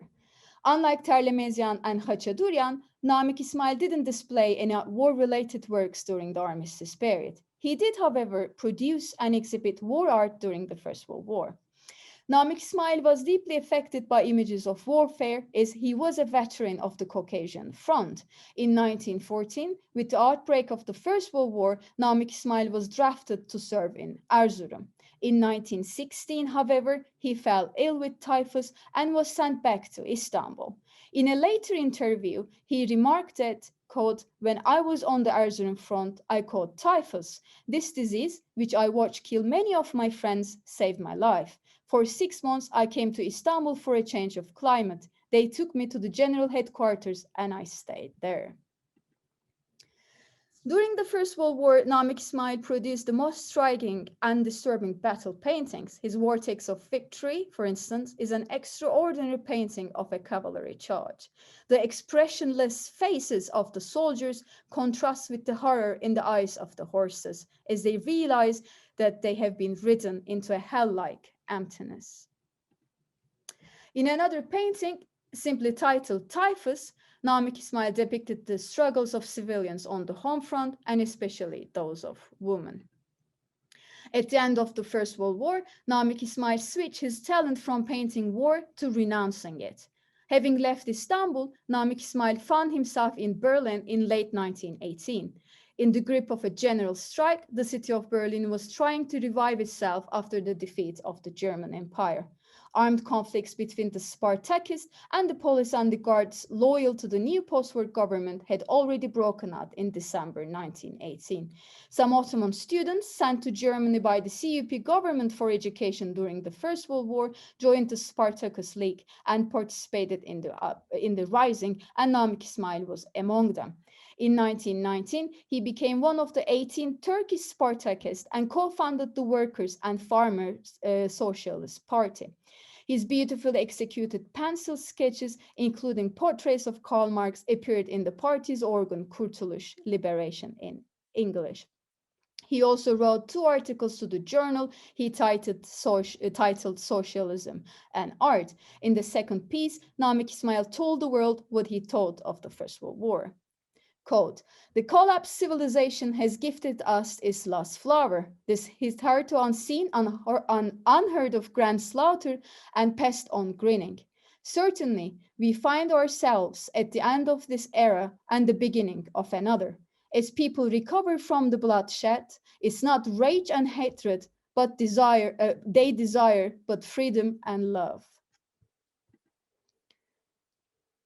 To conclude, from these few articles and paintings by Terlemezyan, Hachadurian, and Namık İsmail, a vision of the post-1918 empire emerged in all its anxiety, uncertainty, and indignation, but also its diversity. In the Istanbul art world between 1918 and 1922, Terlemezyan, Hachadurian, and Namık İsmail knew each other well. They visited their exhibitions and admired each other's work. Among them, it was only Namık İsmail who stayed in Istanbul. He also remained active on the left for a while, at least until the March 1925 law for maintenance of order, Takriri Sükun Kanunu, which outlawed communism in the Turkish Republic.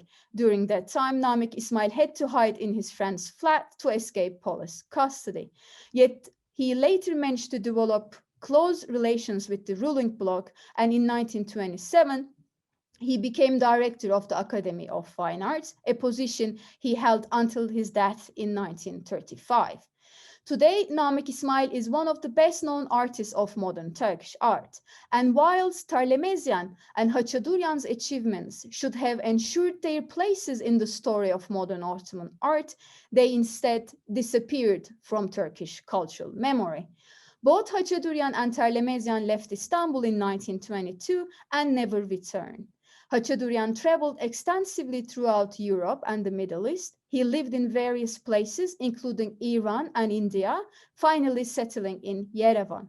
Hachadurian created a new identity for himself, erasing his Ottoman past and promoting himself as an Iranian Armenian artist. Terlemezyan also traveled and exhibited in Europe and the United States, and like Hachadurian, he eventually moved to Yerevan. Today, Terlemezyan is one of the best-known artists in Armenia. Unlike Hachadurian, however, Terlemezyan never forgot Istanbul.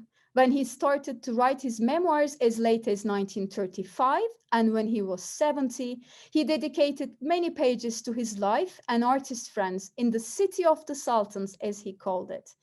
Perhaps thinking of Namık İsmail, Terlemezyan remembered them with these words, quote, "Many of the Turkish painting students became very close with me, and I loved them. Then the imperialist war came and ruined everything," end quote. Thank you. Thank you so much. It was fascinating about the history of that famous 1913 Gomidas painting. Yeah. Which you can still find hanging in Armenian homes all over the diaspora and also here in Detroit. All right, well, if you haven't had a chance yet to enter in questions for our panelists, I encourage you to do so during our final presentation. We're lucky to have with us here today William Stroebel, who teaches in the Classics and Comparative Literature departments here at the University of Michigan. Will is a comparatist of modern Greek and Turkish literatures with a primary focus on the 20th century. He uses the methods of book history to blur and bridge the institutional partitions between Greek and Turkish literatures, partitions that have ossified since the fall of the Ottoman Empire in 1923. He is particularly interested in developing a reparative philology, one that welcomes back textual traditions orphaned by national partition, such as in the case of Greek written in the Arabic script by Greek-speaking Muslims, or the case of Karamanli Turkish, that is Turkish written in the Greek script by Turkish-speaking Orthodox Christians, as well as restoring the agency of minor textual actors like oral witnesses, bookbinders, editors, commentators, readers, and readers turned translators, many of them refugees. Will's work has appeared or is forthcoming in numerous journals, and his PMLA article, due out next month, might be of particular interest to this audience. Titled Longhand Lines of Flight, Cataloging Displacement in a Karamanli Refugee's Commonplace Book, the article makes public for the first time the manuscript poetry of a Karamanli refugee named Agathangelos, who documented the trauma of the Greco-Turkish population exchange of 1923 with his destans, or poetic ballads, which he wrote and performed to refugee communities here in the United States in the 30s and 40s. Please join me in welcoming William Stroebel, who's going to give his response, and then we'll open up the conversation to the audience. All right, thank you so much, Michael, and thank you everyone. These are really rich papers, and I'm so excited to talk with you about them. So just like the traditional Turkish historiography, which we discussed yesterday, Turkish literary narratives have likewise tended to depict occupied Istanbul as a place of moral decline and decadence, from Yakup Kadri's Sodom and Gomorrah to Halide Edip's Turkish ordeal. And there's a particular passage worth drawing out from Halide Edip, I think, that speaks to some of the topics of our panel. And I'll just read from it. So in her Turkish translation of the Turkish ordeal, which she wrote, she co-wrote several decades later under dubious conditions, she omitted several descriptions of atrocities carried out by the Greek occupational army that were in her original English version. And her justification was as follows, and I'll just read quickly. While writing the Turkish ordeal 20 or so years earlier in England, I had lingered much longer over over various parts of the tragedies of the Izmir occupation. In the Turkish edition, I find it proper to cut short these events, whether carried out by us or by them, because I believe that peace and security in the Near East depends on Turkish and Greek friendship. So in Halide Edip's vision of peace, in other words, her vision depends on redaction and silence. It depends on a whitewashing of the historical record, rather than an objective reckoning with its several complicated polyphonic strands. And the panelists with whom I have the privilege to share the floor today are breaking that silence, and they're recommending another pathway to peace, acknowledgement, and facing the complexities of the period. In the case of Erdağ's paper, we're facing the generic inadequacies of Western international law and jurisprudence, which are based on racialist discourses and colonial partition, and the capacities, likewise, of Armenian testimonial literature to map out a different, more complicated space. In the case of Ararat's paper, we're literally facing, and the word face here is crucial to Ararat, we're literally facing the other, both as victim and as self, in what Levinas calls face-to-face relation.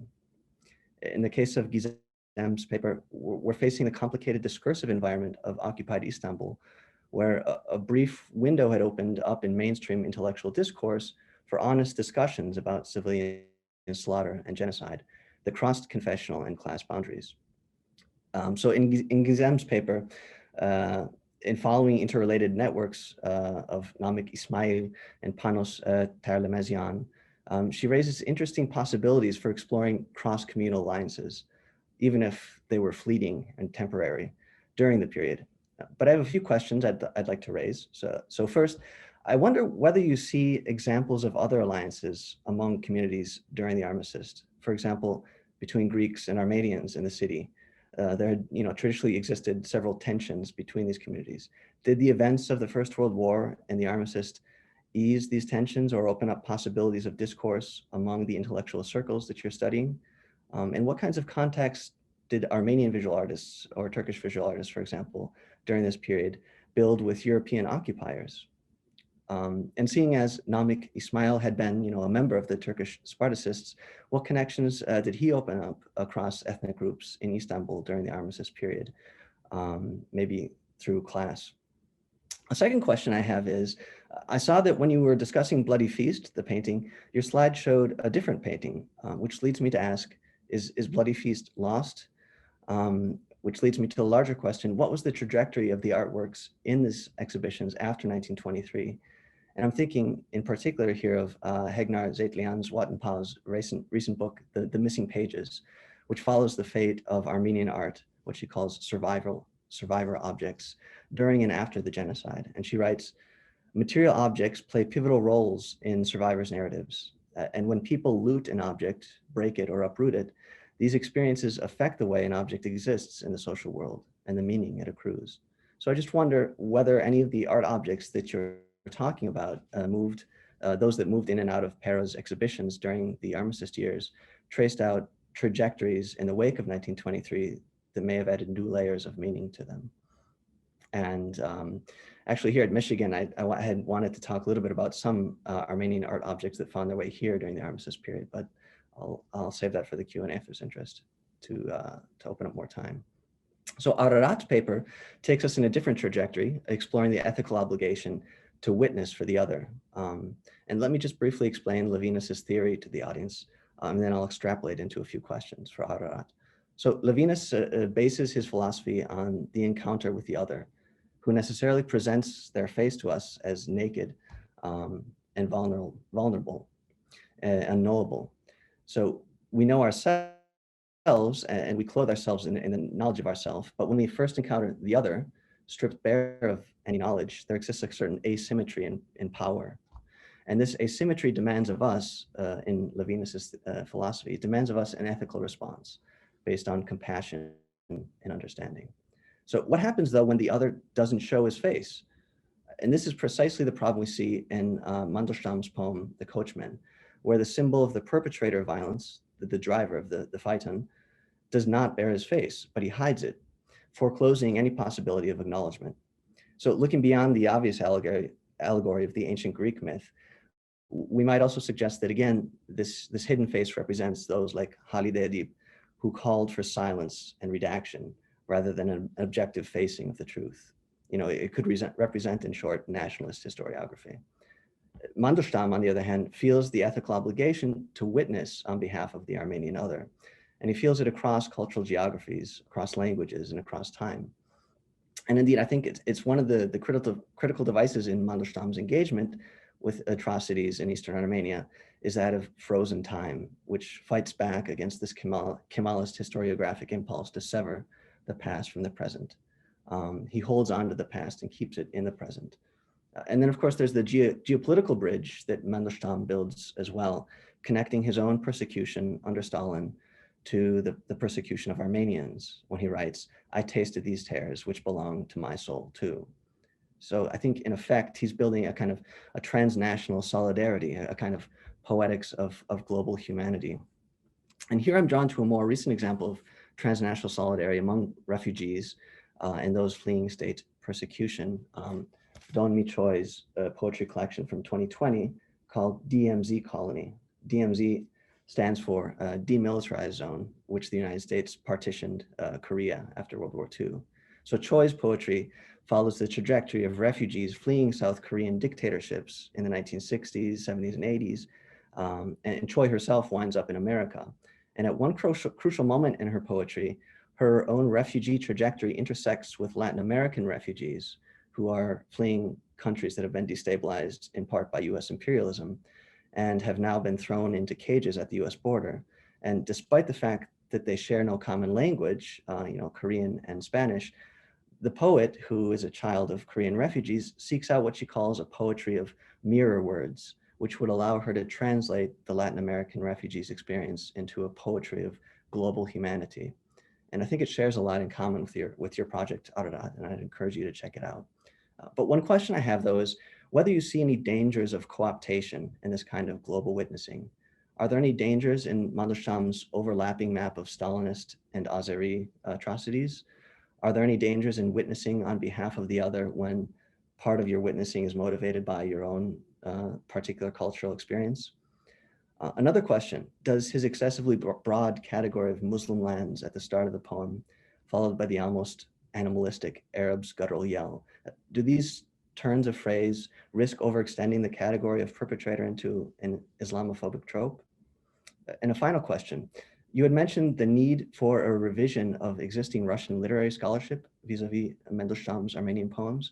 And I wanted to extend to you the opportunity just to elaborate on how this poetry has been read by mainstream nationalist philology in Russia and explain to us how putting in dialogue with your own context here can help us revise and expand Russian philology on its own terms. For Erdağ, I'm going to close with this, and I have to admit that I didn't have a chance to read your paper, Erdağ, until this morning, so I apologize for a shorter response here, but two major questions come to mind. First, to what extent do we need to flesh out the competing definitions of cosmopolitanism if we're going to recuperate that term? So Christina Hovarth, for example, in her exploration of cosmopolitanism, traces out its colonial and imperial genealogy, showing how it's been used to erase and ghettoize, for example, working class minorities in Paris. On the other hand, we can look, for example, to Hala Halim, who after her first book, Alexandrian Cosmopolitanism, an Archive, is trying to recuperate the broader category of cosmopolitanism and reclaim it for the global South. She argues that we can productively understand Alexandria's cosmopolitan network, for example, not just as a peripheral creation of European colonialism defined against and turned towards the northern shore, but rather as something that itself turns Europe into a periphery with a set of coordinates that she introduces for her own kind of cosmopolitanism. She mentions Andalusia, the Maghreb, the Syro-Lebanese, Eastern Mediterranean, and Baghdad. And this kind of new cosmopolitanism creates its own imagined centers in the global South. So I wonder whether you'd like just to expand a little on your own use of the term cosmopolitanism and its relation to European colonialism. And secondly, you've shown us some glimpses of the ways that Armenian literature provides an alternative to Western colonial jurisprudence. But I wonder whether you'd also be interested in the ways that Armenian literature might provide alternatives to Western maps and cartographies, which you showed us. I'm thinking in particular of Zabel Yasayan's earlier memoir, The Gardens of Silikdar, which provides a complex verbal map of late Ottoman Istanbul, where we find so-called Armenian neighborhoods stratified starkly by class, but also ethnic porosity and mobility across neighborhoods. If you have any thoughts about alternative literary mapping of the city, I'd love to hear them. Thanks so much. I will step aside here. Well, thank you so much, Will, for your wonderful response. I'd like to invite the presenters to show their faces again. And if you'd like to respond to some of Will's questions. How shall we start? Ararat, do you want to go first, or? Yeah, I mean, if you want to go first, you can go first. Michael, can you start my video? I'm sorry, it doesn't. It says the host has stopped the video. I can't, but okay. But maybe someone else can. All right, that's fine. I mean, I just. Oh, there we go. Got it. Thanks. Wonderful. Yeah, and Will, if you'd like to come back too, if you want to. It's up to you, though. Please go ahead. Okay, Erdağ, you want to go first? You were the first presenter. Well, I mean, since the comments were in reverse order, so maybe we just do it that way, I guess. Before forgetting the beautiful commentary and very strong commentary by Will, thank you very much. I sent the paper two days before. I was having this pain, you know, I was not. Will came up with very strong comments. So Levinas, yes, the face. I'm looking at the faces in Nagorno-Karabakh in different encounters. In my extended version, you know, the facing of the other in Shushi, the local one. Mariette Chaginians' facing of the little Turkish girl, and then finding a face resembling to her own Armenian daughter who's in Moscow, and then the face in the coachman, you know. Through Levinas. And also I look at, in the extended version of this paper, I look at the language, right? Levinas also puts language in the center of his theory of face-to-face encounters. Like the face is, okay, it's there, naked, whatever, it's fragile. It is the epiphany of the God, which says, thou shalt not kill, right? But the language also important. And then language in the poem, you know, he is this faceless, this masked, devil's right hand is morose, monosyllabic, you know, a senseless. So Arabs Gadar yell. I mean, what is the Arabs Gadar yell? It's, of course, it sounds Islamophobic when it's at the first sight, but probably it's the ezan, you know, he used to hear in Caucasus or in Crimea during his visits, the Arabs Gadar yell, or these kind of phonetic references. What is important for me, what kind of intervention I'm trying to do in Mandelstam scholarship also is to put the Faytonchik and his witnessing of the Shushi in the center. Because when you go to look at the Armenia cycle of poems, 20 poems, beautiful poems, but they were all written after his witnessing of the destroyed Shusha, right? So far, in the scholarship, Russians, Armenian scholars alike, they tend to, and I mean, they did this before, without looking at Faytonchik, the coachman, and his witnessing of the destruction, and that very strong feelings that I try to convey to you is in the center. Because when you look at the Armenian cycle, you see again this east-west kind of the differences there. Again, the faces, for example, in Armenian cycle, like he has like 5 poems maybe on how actually pure the water is in Armenia, whatever. Oh, I miss the water of Armenia, the Kurdish fountains, whatever. He has this imagery. And then in Shushi, he decides not to drink from those wells because the wells were filled with corpses of Armenia. So I'm trying to go ahead there and then center his visit to Shushi and then his distraction to the center of the reading of the cycle of poems. And what is, of course, his own persecution by the state. He was not really persecuted back then when he wrote this poem. He went back to his fame was given back to him through the Armenia cycle. But later in the years, now I'm reading his late years, right? His final years in Voronezh, in exile, before he was sent to Gulag, right? He was died in unknown conditions. And what is interesting, again, through his wife's memoirs, he's still thinking about the destruction he witnessed 8 years ago, 7 years ago. And still in the poems he wrote in 1936, 37, he still references to Armenia, you know, this very strong, very strong feelings and ideas and responses. I don't want to keep it too long, but if there will be other questions, I'm happy to answer them. But thank you, Will. This will be very helpful for me in the extended version that I'm working on. Thank you very much.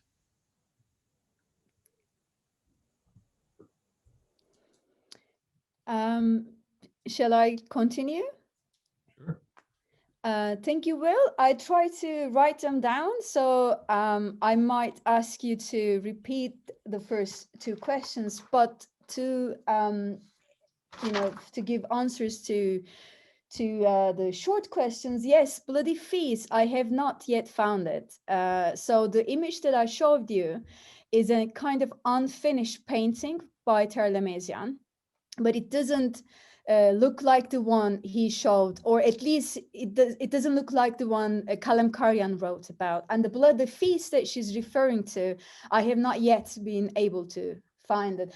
But what is really interesting is that Terlemezyan, unlike Khachaturian, he did not really paint the genocide. I mean, today in Armenia, I mean, the commemoration of the genocide, the visual memory of the genocide kind of is the image of Terlemezyan painting of Van in 1915, the one that I showed you, as well as the 1913 Gomitas painting. But interestingly enough, these images are not about the genocide explicitly, you know, they in a way implicitly it is there, this history is there.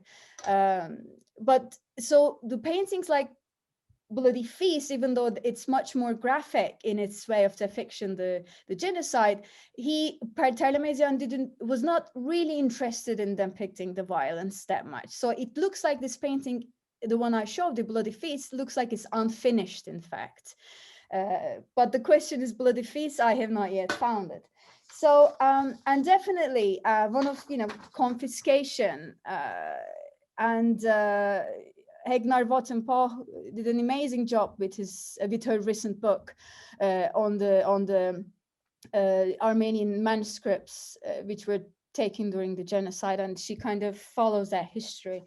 And I mean, I think this question should be also asked regarding the paintings. And Terlemezyan, in fact, mentions that he lost many of his works during the turmoil. And if I can share my screen, in fact, this was one of the images that I took out of my presentation, but this is a photograph taken in Trabzon by an unknown Armenian photographer, and during the time when Russian army was in Trabzon, and you can see paintings there, confiscated from Armenian schools or Armenian houses, and they were being kept in this Armenian school in the church area. And it's definitely a question, how many paintings were lost during that time? I think we should also look at the confiscation story as well. For instance, like one of the questions that I always, I am interested in, like Krikor Zohrab, he also had a close relationship with Panos Tarlemezyan, and we know that he produced a portrait of Krikor, and he must have had other artistic connections with other artists. And what happened to his artworks when he was taken and he was sent? But this is only one man. I mean, there was a story. We have to ask this question. So I might ask you to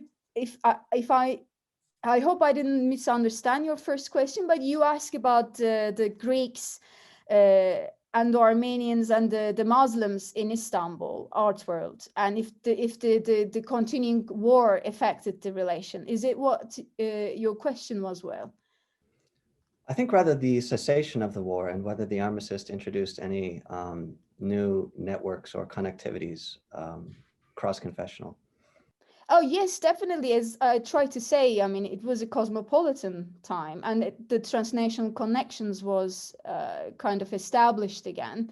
And there are many examples for that. And I would give a recent study on a Russian artist, Alexei Grishenko, who worked with two Muslim Ottoman artists. One is, again, Namık Ismail, and one is Ibrahim Çağlı. So there were transnational relations established in Istanbul during the armistice period. And in fact, as I say, except the First World War, maybe Istanbul was a center of a transnational art world anyway, and these connections already existed. But what I can say in maybe a negative way, the woman Greek artist Talia Flora Karevia, who exhibited, who was an active artist in the early 20th century, was kind of, she left before the First World War, and she never came back. But what she was doing was she joined the Greek army, and she was painting in the battle since then. But in a way, she kind of gave up the idea of coming back to Istanbul. I hope I managed to answer your questions. Thank you, Will.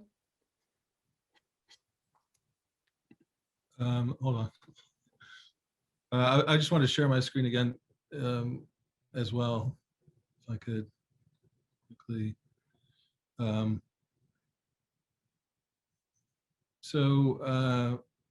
think people can see this, but Will, really incisive comments. I mean, I really appreciate your reading here, and I do think that in some ways we can connect this issue of cosmopolitanism in this period and how to define it with your second question, which are cartographies, alternative cartographies of mapping through language or literature, and what I would add is translation and cultural translation to that. I mean, I think, as we all know, that there have been a lot of debate around cosmopolitanism in the Middle East, very critical, and then there have been more specifically to maybe late Ottoman Turkish studies, the dilemmas around how we define cosmopolitanism in Constantinople, Istanbul. At this point, for my, I think in that regard, though we have a number of terms: Levantine cosmopolitanism, rooted cosmopolitanism, pragmatic cosmopolitanism. There's a lot of different terminology, but I don't think, I think the language in some respects still needs development. So that's why I brought up the issue, which I felt was not addressed at least yesterday, and I wanted to be part of the general conversation. It'd be interesting to see what other people think. I do think your reference to Alexandrian cosmopolitanism is really useful. The idea of peripheralizing Europe. Also, and I'll just read, for example, this is from 1922. Obviously, colonialism and class are part of the critique of the articulation of cosmopolitanism, yet we don't want to erase that completely. So this passage is from the Pathfinder survey from 1922. Constantinople has been for many years and apparently will always be the great center for all refugees from political or religious upheavals in the Near East. The Turk naturally seeks asylum in his capital city. Constantinople is the center of the Greek world. The Armenian looks hither for his help. The great majority of destitute refugees in Constantinople are Russians, including Russian subjects who are Armenians, Jews, Greeks, Turks, Georgians, Ukrainians, Tatars, and Kalmucks. There are also large numbers of Turks, Armenians, Greeks, besides a few Poles, Finns, Letts, Lithuanians, Swedes, Germans, and Italians. So the situatedness of the issue of this urbanism, this cosmopolitan urbanism, I think is a really important issue. And turning to the literature on the level of language clearly does indicate what Oshagan, for example, calls soul mixing, or a mixture of registers of language that are being referred to. So, the use of Turkish in Armenian, this kind of the way the languages are sort of mixing and mingling, not just Arabic and Persian, but from Greek, the way names are referred to as well. So this idea of style and aesthetic also being a possible way of coming up with a new cartography, a sort of cultural cartography, is something that certainly appeals to me in this idea of an alternative literary mapping, perhaps of the urban space or broader. And